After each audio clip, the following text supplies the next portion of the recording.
The hypocrisy of it all just galls me.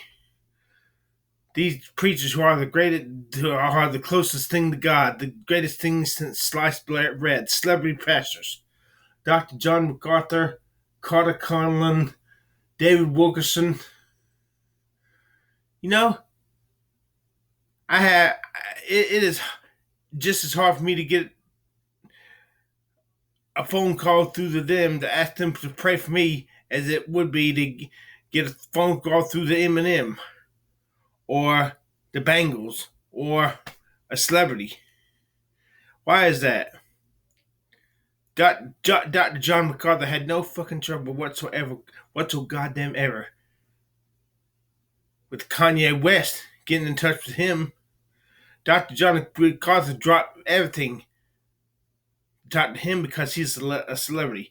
I've I've emailed Grace to You, that's Dr. John MacArthur's website, begging for prayers, and he never gets back to me. He must not care about some nameless face, whether they go to hell or not, or heaven or not, whatever.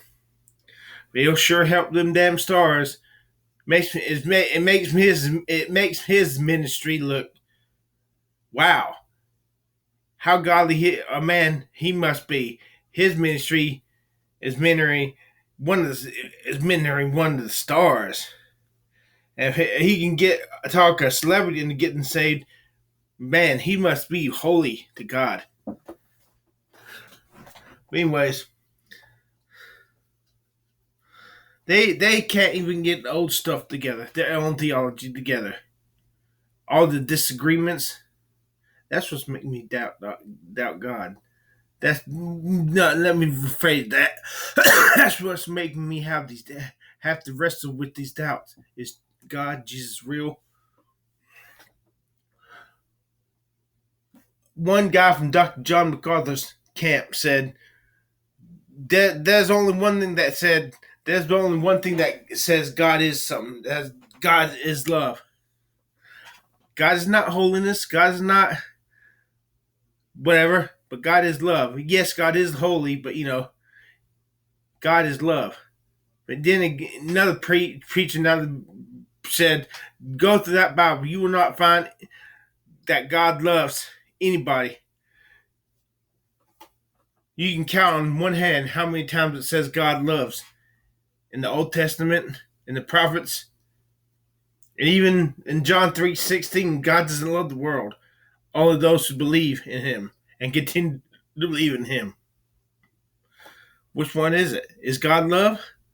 Or does God only love a select few and the rest be damned? David Wilkerson, the dichotomy of David Wilkerson. Preached a sermon, Jesus shuts the door about Christians. If they live in sin, truly born again Christians, if they're trapped in sin and they don't give up the sin, Jesus will shut the door on them and let them die and go to hell. But in another video, the same man, David Wilkerson, says, if God would not give up on the backslider, God will not give up.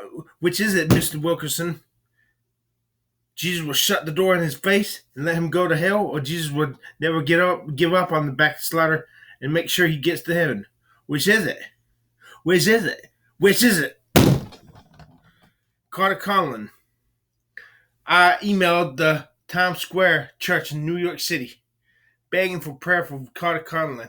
Carter Conlon knew David Wilkerson intimately.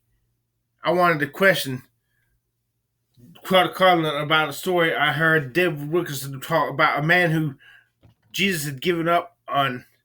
I wanted to ask Carter Conlon, did that man ever eventually come back to Jesus? But one of his staff got back with me, but I cannot, to save my life, get Carter Conlon to call me back and pray for me because I'm nobody. I'm not